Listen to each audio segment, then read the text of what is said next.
We all love a good mystery. We wonder who really killed President John F. Kennedy, or what happened to flights that flew and never landed, and wonder what is the secret of the Bermuda Triangle.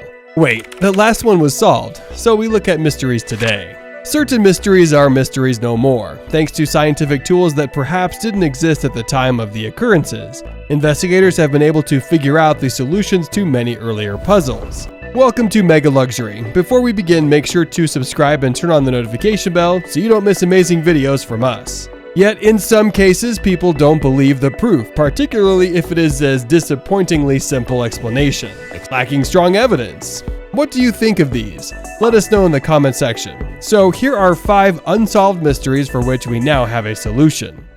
Number 5. What is the secret of the Bermuda Triangle?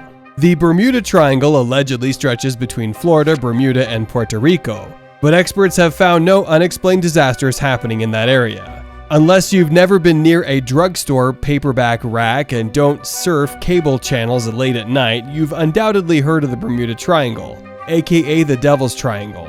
It's an area of water between Florida, Puerto Rico, and Bermuda that, according to pop mythology, contains some sort of malevolent force that causes ships, planes, and people to disappear, never to be seen again.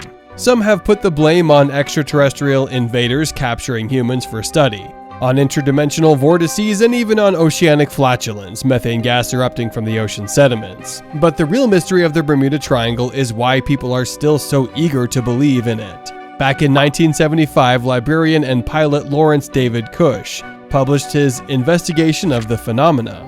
When he actually reviewed the official reports on ships that paranormal authors had depicted as vanishing inexplicably, he found that they usually sank in bad weather or suffered explainable accidents, and that wreckage sometimes was recovered. Similarly, the U.S. Coast Guard's website notes that the service does not recognize the existence of the so-called Bermuda Triangle as a geographic area of specific hazard to ships or planes, and says that after reviewing accidents there, nothing has been found that couldn't be explained.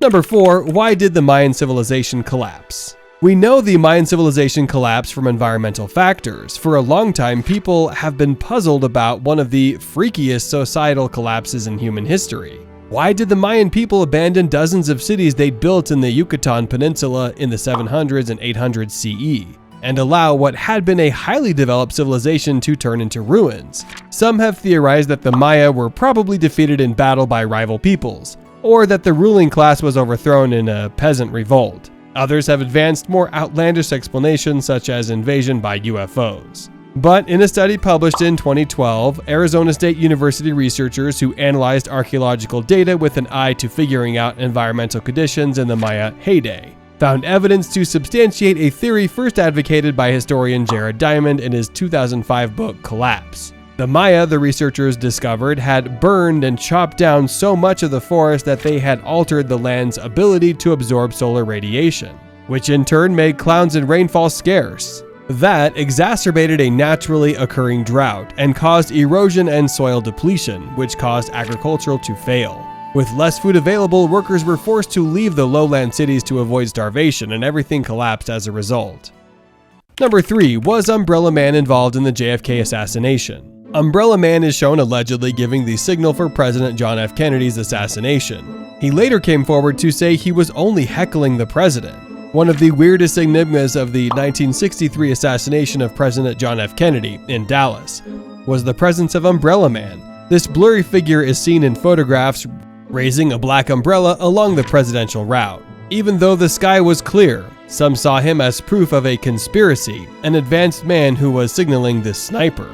Others suspected that he might actually be an assassin himself, firing a poison dart gun concealed in his parasol. But when the U.S. House of Representatives reopened the JFK investigation in the late 1970s, when a 53-year-old Dallas warehouse manager named Louis Stephen Witt came forward and testified that he was an Umbrella Man. Granted, his explanation was a bit bizarre. Witt disliked JFK's father, former U.S. Ambassador to the United Kingdom, Joseph P. Kennedy, whom he faulted for supporting British Prime Minister Neville Chamberlain's appeasement policies toward Hitler. Chamberlain's trademark was his ever-present umbrella, and Witt chose that day to brandish a big, conspicuous one in an effort to needle the president. He brought along a visual aid to the hearing, a battered black umbrella that he claimed was the one he'd used that day. A committee staffer propped it open to reveal that it didn't contain a weapon. Witt added, "If the Guinness Book of World Records had a category for people doing the wrong thing at the wrong time, in the wrong place, I would be number 1. 2. Where did Stonehenge's giant stones come from? It took 400 years to definitively prove that the Stonehenge stones came from Wiltshire, some 15 miles away. One of the biggest enigmas about Stonehenge, the massive prehistoric stone circle that was erected in England between 3000 and 1520 BCE, is the origin of the massive Sarsen stones that are arranged in a post and lintel formation. Where did the 23-foot, 7-meter tall, 22-ton, 20-metric-ton pieces of stilcrete, a sedimentary rock made up mostly of quartz, come from? Scientists had been trying to solve this mystery for 400 years. It was believed that the stones came from somewhere in the north of Wiltshire, a country in southwest England, but they couldn't pin down a precise location. Then in 2019, researchers had a stroke of luck when a man who had worked on a restoration project at Stonehenge in 1958 provided them with a 42.5-inch or 108 centimeter long, roughly 1 inch, 25 millimeter thick core that had been extracted from one of the Sarsens, which he had taken back to the US with him. Scientists were able to do tests on the sample and create a geochemical fingerprint of the Sarsens. Then, after analyzing similar stones from 20 different sites across southern England and comparing the chemistry, they narrowed down the source to the Westwoods in Wiltshire. Today, a popular recreational destination for hikers, dog walkers, and mountain bikers. But how exactly the builders transported the stones to the site of Stonehenge 15 miles or 24 kilometers to the south remains a mystery. Number 1. How were the pyramids built? For centuries, people wondered how the ancient Egyptians were able to build the pyramids. In 2014, physicists determined workers could have hauled the blocks using sleds on water-moistened sand. Back in the late 1960s and early 1970s, proponents of the hypothesis that human civilization had been jump-started by extraterrestrial visitors pointed to the Egyptian pyramids as persuasive evidence. The ancient Egyptians could not have moved these massive multi-ton stone blocks with just muscle power, they argued, and suggested that an alien anti-gravity technology was a more plausible explanation. Fortunately, in 2014, University of Amsterdam physicists materialized to rescue us from paperback pseudoscience. By analyzing an ancient tomb drawing, they figured out that a large team of workers could have hauled the giant stone blocks on a sled and poured water on the sand in their path to reduce the friction to make it possible to drag the blocks to the pyramid. A small amount of water would cause the sand to become glued together and create a sort of paved road.